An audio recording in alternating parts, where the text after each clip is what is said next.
Bonsoir mes frères et sœurs, c'est votre ami le docteur Samuel L. Robantou pour l'exhortation de minuit. C'est notre troisième jour avec notre thème Triomphe au milieu de tes ennemis. Et le sous-terme de ce soir c'est comment prier pour ses ennemis. Beaucoup d'enfants de Dieu dans la chrétienté ont beaucoup de confusion concernant les ennemis. Nous avons vu dans le dictionnaire qu'un ennemi, c'est quelqu'un qui t'est hostile, c'est quelqu'un qui te hait, c'est quelqu'un qui cherche à te détruire, à te faire du mal. Et j'avais ajouté une définition, un ennemi, c'est quelqu'un qui réunit tous ces critères-là, mais en plus, qui travaille pour avoir les moyens nécessaires d'arriver à ses fins. Ça dit, son programme, c'est de te détruire. Quelqu'un qui travaille pour arriver à te détruire, c'est un ennemi. Et nous devons nous comporter vis-à-vis de nos ennemis comme la parole de Dieu le déclare. La Bible déclare que quand Dieu agrée les voies d'un homme, il dispose favorablement à son égard même ses ennemis. C'est-à-dire que Dieu reconnaît que nous avons des ennemis. Souvent nous sommes pris au dépourvu, nous ne savons pas comment nous comporter devant nos ennemis. Et nous prions pour nos ennemis de la même manière que nous prions pour nos amis. Non, les gens qui connaissent Dieu dans la Bible, les gens de la Bible ont prié pour leurs ennemis d'une manière différente. Ceux qui s'opposaient à Dieu, ceux qui se posaient au projet de Dieu, ceux qui se posaient au travail que ces gens-là faisaient pour le Seigneur, devenaient des ennemis. Et même Dieu lui-même a eu un ennemi, Lucifer, qui est devenu Satan. Alors Dieu n'a pas traité Lucifer en l'embrassant parce qu'il est devenu Satan, un ennemi. Non, Dieu a chassé Lucifer de sa présence.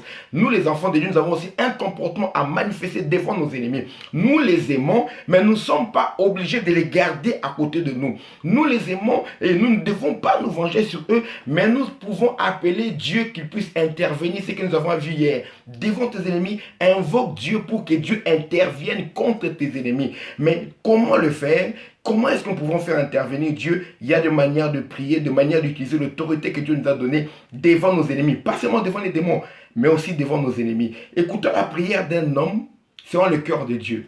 Celui qui voudrait être trop spirituel pour toi, bien-aimé, ne le conteste pas. Dis-lui, continue à être spirituel. Mais moi, je vais faire ce que dit la Bible. Tu as des challenges. Tu as des défis que tu dois remporter. Tu subis l'opposition. L'opposition que tu subis. La méchanceté que tu subis, l'autre personne ne subit pas la même méchanceté. Alors si la personne veut te contester, toi un chrétien, comment tu peux prier comme ça? Dis-lui, vis ta vie. Moi je vais faire ce que Dieu dit dans la Bible. Parce que la religiosité a envahi pour occulter la spiritualité. Nous devons être spirituels et non religieux. Tout ce que Dieu a dit, toute écriture est inspirée de Dieu, utile pour convaincre, pour enseigner, pour que nous puissions vivre dans la justice selon la volonté de Dieu.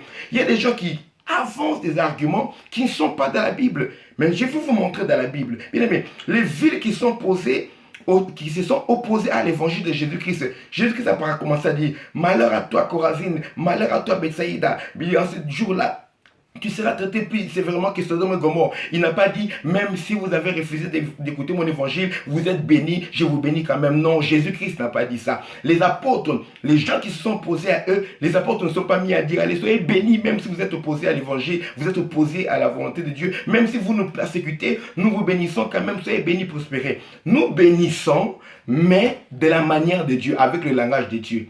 Je ne te touche pas, mais je te recommande ton sort à Dieu. Lisons un homme selon le cœur de Dieu. David, comment lui prier pour ses ennemis? Nous allons lire cela dans le livre des psaumes, chapitre 35. Je vais lire tous ces psaumes, c'est pour vous. Faites de cette prière vôtre dans les cas difficiles. Je ne me venge pas moi-même, j'appelle Dieu, que Dieu s'occupe de ton cas. Et Dieu nous a mis des paroles que nous pouvons utiliser dans ces cas-là. Lisons un peu psaume 35. Comment prier pour nos ennemis? Écoute comment David priait pour ses ennemis. Et nous prenons exemple sur David. Là, déclare de David. Éternel, défends-moi contre mes adversaires, donc contre mes ennemis. Combat ceux qui me combattent. C'est ce que David a fait tout au long de sa vie. C'est comme ça qu'il a tué Goliath. Il a dit, tu viens devant moi avec la lance et le javelot. Moi, je viens contre toi au nom de l'Éternel, le Dieu que tu as insulté. Rappelle-toi, ceux qui combattent tes intérêts, si tu es attaché à Dieu, c'est les intérêts de Dieu qui combattent. Et si toi tu es tué, tu tombes par terre, personne n'aura envie de prier ton Dieu. C'est par ta victoire sur tes ennemis que les autres peuples, les autres nations, même tes ennemis, auront envie de prier ton Dieu. Or, Dieu veut toucher le monde au travers de toi. Dieu veut que tu puisses faire grandir ton cercle d'influence. Parce que Dieu est invisible, mais il devient visible sur la terre au travers de toi. Alors, nous reprenons Psaume 35, verset 1er. On va lire tous ces chapitres jusqu'au 28. De David. Éternel, défends-moi contre mes adversaires. Combat ceux qui me combattent. Saisis le petit bouclier et le grand bouclier et lève-toi pour me secourir. Brandis la lance et le javelot contre mes persécuteurs. Dis à mon âme, je suis ton salut. Qu'ils soient honteux et confus ceux qui en veulent à ma vie. Qu'ils reculent et rougissent ceux qui méditent ma perte. Les mauvais projets, ça un ennemi. Verset 5. Qu'ils soient comme la balle qu'emporte le vent et que l'ange de l'Éternel les chasse. Bien aimé, vous allez lire jusqu'au verset 38, faute de temps, parce que ces exhortations doivent être courtes pour permettre à toute personne de suivre ça rapidement avant d'aller dormir ou bien le matin avant de partir au travail. Lisez tout le psaume 35, vous entendrez les mots de David contre ses ennemis. Ne prie pas Seigneur, bénis les noms. Dis Seigneur, fais ceci. Les apôtres disaient Seigneur, vois leurs menaces. Vois la menace des Rhodes, vois la menace de ceux qui nous persécutent. Seigneur, vois leurs menaces et agis. Dieu descend et intervient. Fais ruiner leurs projets, arrête leurs projets, brise les grands, les petits boucliers, tous les moyens qu'ils utilisent contre moi, que ce soit brisé. Seigneur, arrête, parle spécifiquement. Ne dis pas Seigneur, bénis-les seulement, toi-même tu vois, et tu commences à pleurer. Non, dis à Dieu. Réveille la mémoire de Dieu. Dieu dit qu'il va te défendre, il va combattre pour toi. Dis Seigneur, combat pour moi. Tu t'appelles Jéhovah Sabaoth. Ce n'est pas pour rien, l'Éternel des armées. Mais voici une armée s'élève contre moi. Toi, l'Éternel des armées, viens défendre. Tu es le bon berger. Un berger va laisser le loup dévorer ses brebis. Seigneur, viens défendre. Tu as dit que le nom de l'Éternel est une tour forte. C'est juste s'y réfugie et se trouve en sécurité. Seigneur, je vais être en sécurité en toi. Défends-moi devant ceux qui sont plus forts que moi. Parle à Dieu. Vous savez, quand vous lisez dans le livre Actes des Apôtres, chapitre 13, versets 9 à 11, un magicien, Bar Jésus, son nom voulait dire fils de Jésus, étonnamment, Élymas, s'opposait à ce que Paul prêche un dignitaire, un proconsul romain, Sergius Paulus. Paul voulait le prêcher, cet homme-là voulait faire des choses pour s'opposer à Paul. Paul voyant cela, écoutez ce qu'il a dit dans Actes des Apôtres, c'est le Nouveau Testament. Il n'a pas dit Dieu te bénisse quand même, comme tu t'opposes à l'évangile. Vous qui aimez insulter les hommes de Dieu, vous qui aimez vous opposer à ce que les pasteurs, les hommes de Dieu travaillent pour prêcher l'évangile, bien aimés, on va commencer à apprendre au peuple de Dieu à s'occuper de vous comme ça s'est fait dans les pays anglophones, comme ça s'est fait au Nigeria. C'est une partie de la puissance que Dieu a donnée à l'Église que les francophones ignorent. Écoutez ce que Paul dit, pourtant c'est dans la Bible. Paul dit, Acte 13, verset 9 à 11. Là, il déclare, alors Saul, appelé aussi Paul, rempli du Saint-Esprit. Ici, on lit d'abord l'histoire, à partir du verset 6. Acte 13, 6. Ayant ensuite traversé toute l'île jusqu'à Paphos, il trouvait un certain magicien, faux prophète juif, nommé Bar Jésus, qui était avec le proconsul Sergius Paulus, homme intelligent. Ce dernier fit appeler Barnabas et Saul et manifesta le désir d'entendre la parole de Dieu. Mais Élymas le magicien, car c'est ce qui signifie son nom, leur faisait opposition, un opposant, un ennemi, cherchant à détourner de la foi le proconsul. Ceux qui insultent les hommes de Dieu cherchent seulement à détourner de la foi les fidèles, les gens qui ont envie d'écouter l'évangile, même les païens qui ont envie d'écouter l'évangile. Verset 9. Paul ayant vu cela, est-ce qu'il a béni, il a embrassé? Non, écoutez Paul. Alors Saul, appelé aussi Paul, rempli du Saint-Esprit, il n'a pas fait charnellement, rempli du Saint-Esprit, fixa les regards sur lui et dit, homme plein de toute espèce de ruse et de fraude, fils du diable, ennemi de toute justice, ne cesseras-tu point de pervertir les voies droites du Seigneur? Maintenant voici, la main du Seigneur est sur toi. Ah, la main de Dieu est là, c'est pas seulement pour bénir, écoutez ce fois. La main du Seigneur est sur toi, tu seras aveugle. Et pour un temps, tu ne verras pas le soleil. Aussitôt, l'obscurité et les ténèbres tombèrent sur lui et il cherchait en tâtonnant des personnes pour les guider. Cet homme a été maudit sur place et est devenu aveugle. Bien-aimé, sache comment parler devant les adversaires. Ceux qui s'élèvent contre toi, ne les touche pas. Dis-leur, si tu n'arrêtes pas, je vais appeler que Dieu puisse intervenir sur toi.